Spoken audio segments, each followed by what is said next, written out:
and welcome back. If you're new here, I'm Tim, the truck is Daisy, and we are Hauling Paws. What we do is we transport RVs all over this fantastic country of ours. About 10 years ago, my family and I vacationed in California.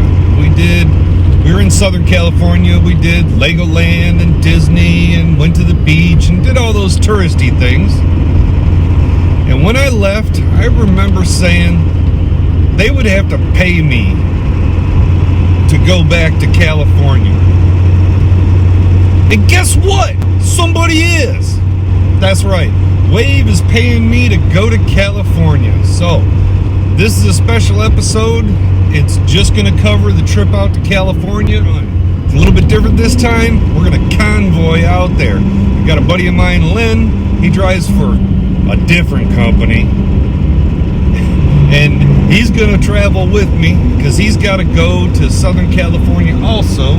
So we're both going to go that direction together. Safety in numbers and all that good stuff. So it should be a fun run.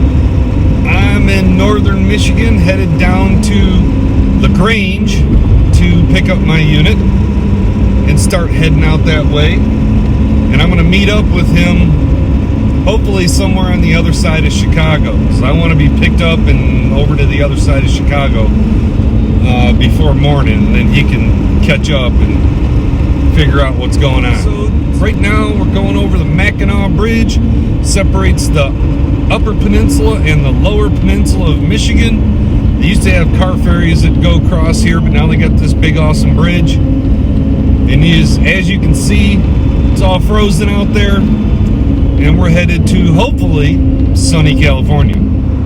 Oh, the weather outside is frightful, but the heater is so delightful. And since we all hate the snow, let's go, let's go, let's go.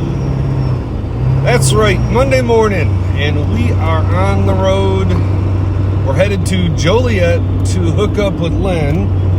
He's taking the scenic route across 20. I'm up here on the, as you can see, wonderful roads of 80. And as soon as we get to Joliet, we're going to take 55 south and try to get out of the snow as fast as we can. He was talking about going out to Iowa and then turning south, and I'm like, no. We're going south as fast as we can go. So we'll go down south, St. Louis that way, and eventually hit 40. And then take 40 all the way to California.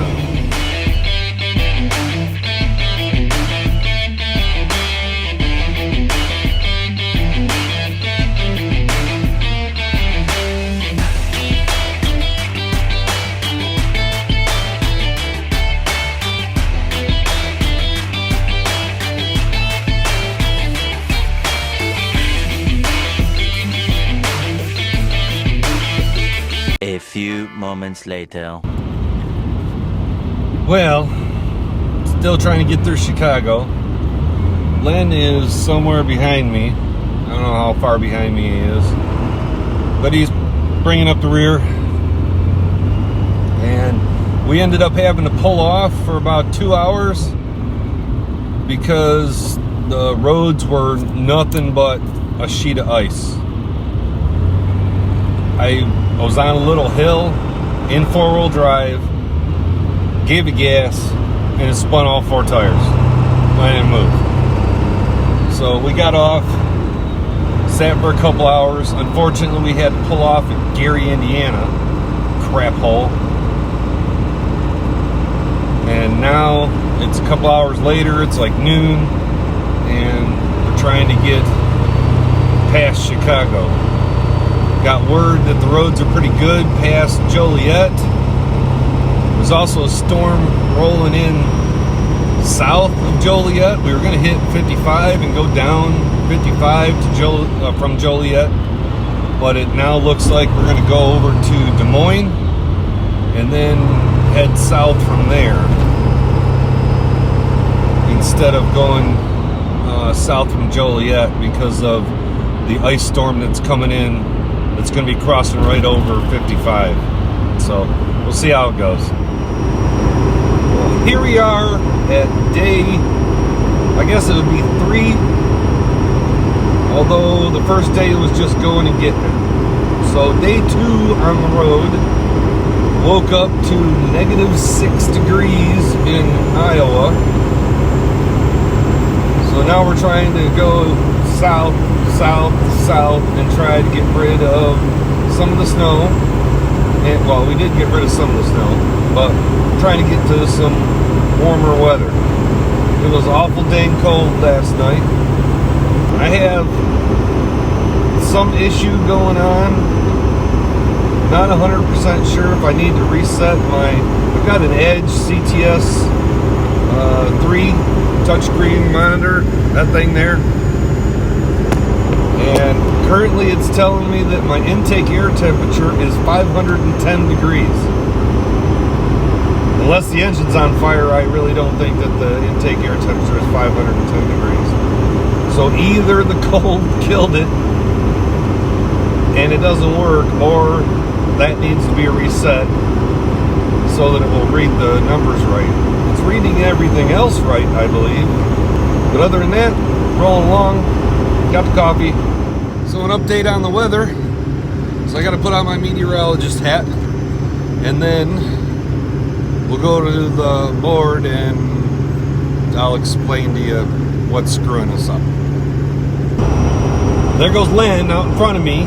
He passed me and he's making a run for the bathroom. Because evidently he forgot to go 10 miles ago when we stopped for fuel for his jackass that doesn't have an auxiliary fuel tank, so he can't drive for 1,000 miles. He can only drive for like 250 miles. God. So he's making a potty run. Must be an emergency. Just a quick update for you. Looks like we are going to outrun that storm. It was trying to get us, and it might still catch up a little bit in a while. Looks all sunny and beautiful right here, but just off to our west here, it's pretty dark. That snowstorm is it keeps dropping south and not moving east very much. I was hoping that it would stay north and then go east and go over us, but looks like it's just kind of hanging out. But they're pretty much forecasting the end of the world for north of here, so hopefully we'll get south of it and get around it. We're about 45 minutes from a fuel stop, and we're going to stop and have dinner at the Cracker Barrel. And then we'll have not a whole lot of drive time left after that. Maybe an hour. Maybe enough to get outside of Oklahoma City to a decent truck stop, grab a shower, and bed down for the night. It's early. I'm not used to this. Len makes me get up way too early. It's 4:23 Eastern. I have no idea what time it is here. I hardly keep track of time. But normally I'm driving well into the night because I don't get on the road until 9 or 10 in the morning, because I am not a morning person. But we had to get on the road early this morning because, well, it was a compromise. He gets on the road at 5 in the morning. I get on the road at 10 in the morning. So we compromised and got on the road somewhere in between there. So anyway.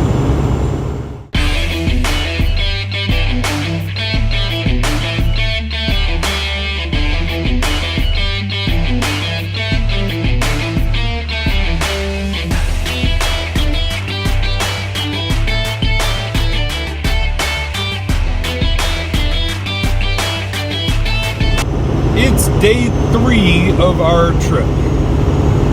We are about 50 minutes from Amarillo, and it's Nothing's going on here, but evidently where we left from, like, I don't know, an hour ago, is getting pounded with snow, and up ahead of us is snow. The radar looks like this. And we're kind of in the middle of it there where that blue dot is. But so far the roads are fine.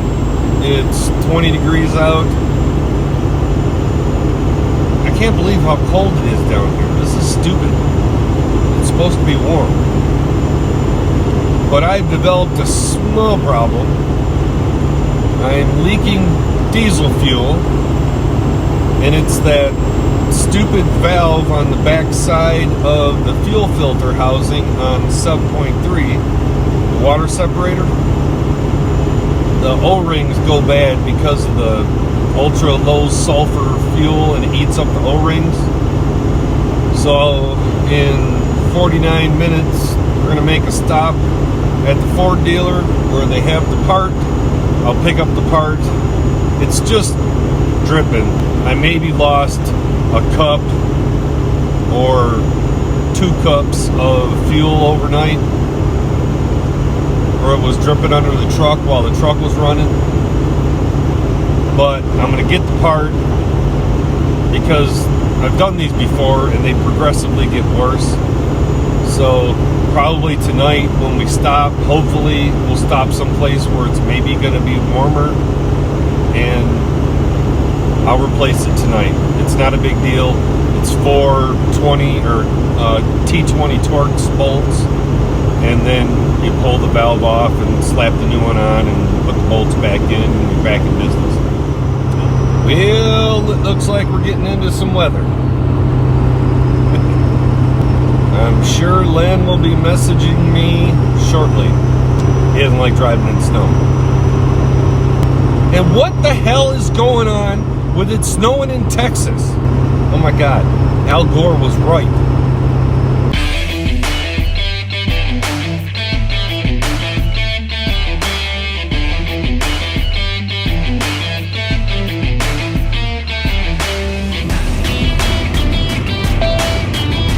Well, the weather turned to shit. So here we sit.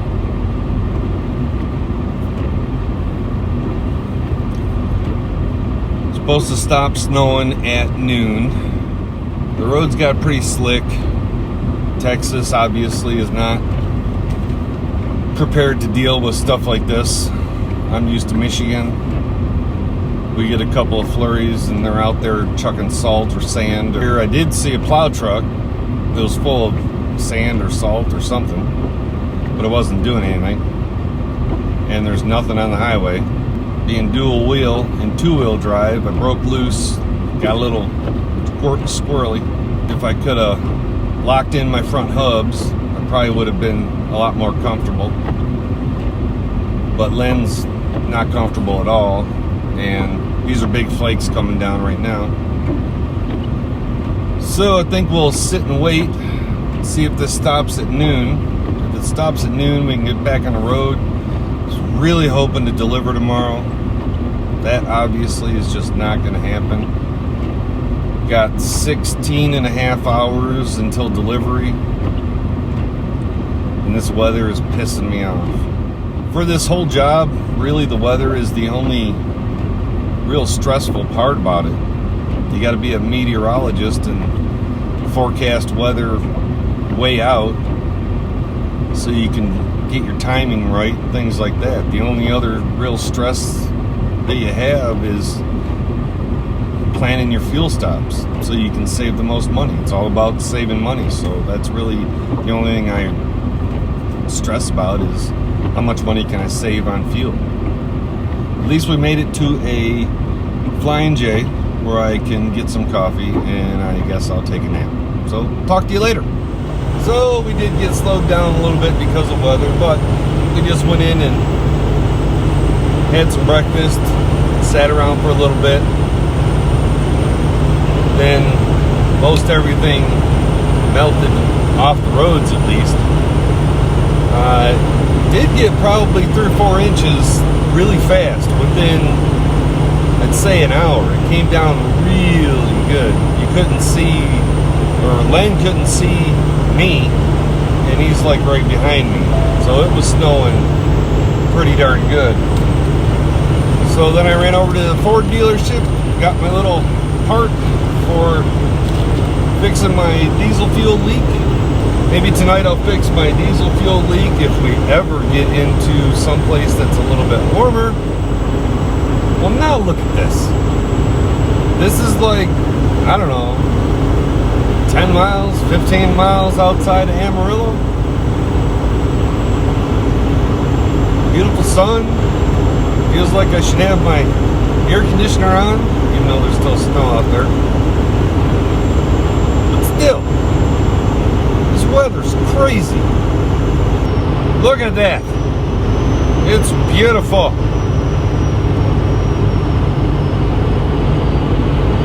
This is one of the best parts about doing this job.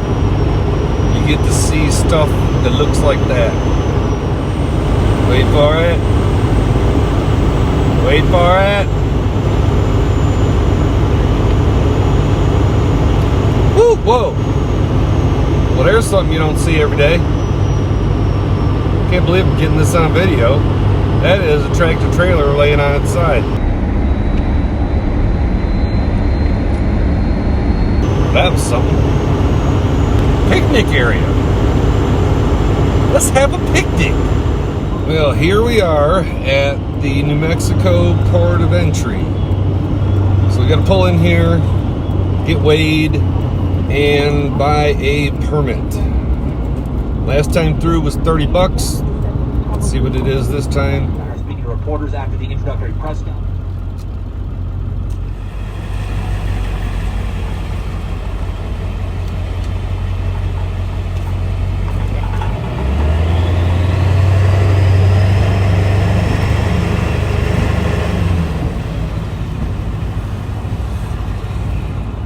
Okay, that was it. He just holds up a little sign, says come inside, or it says park and come inside. So here we are, parking and going inside. I wonder if Len gets let through because he's in a 2500. I don't remember if it's this state or Arizona that he's exempt from. Maybe both, I'm not sure. We'll find out. Well, they got me. They asked what truck number. Normally, when some place is asking what truck number, you just type in 1 or say 1 or whatever, whoever's asking you. But that was the wrong answer. Now, this is my 3rd time through, and nobody's asked me the truck number. Or when I said 1, they didn't say that was the incorrect answer. So this DOT officer schooled me on that, and he said, what does your log say for vehicle number? And I was like, it's auto-populated by my company. I don't actually have to put it in ever, so it's just there. So I had to put, so I said, I looked at my log, and it says 1H00, which is my driver number. So I told him 1H00, and then he pumped it up, and then he had all my information in there, because they do track when you come in and out. But, new one, every time I come through, I learn one more thing that is the correct answer to get me through here a little smoother. He caught me on the driver, or the vehicle number, or whatever it was. But next time I'll know. So now we're off to Arizona, where we got to go through the whole permit process again, but it's a bigger pain in the butt and it costs more money.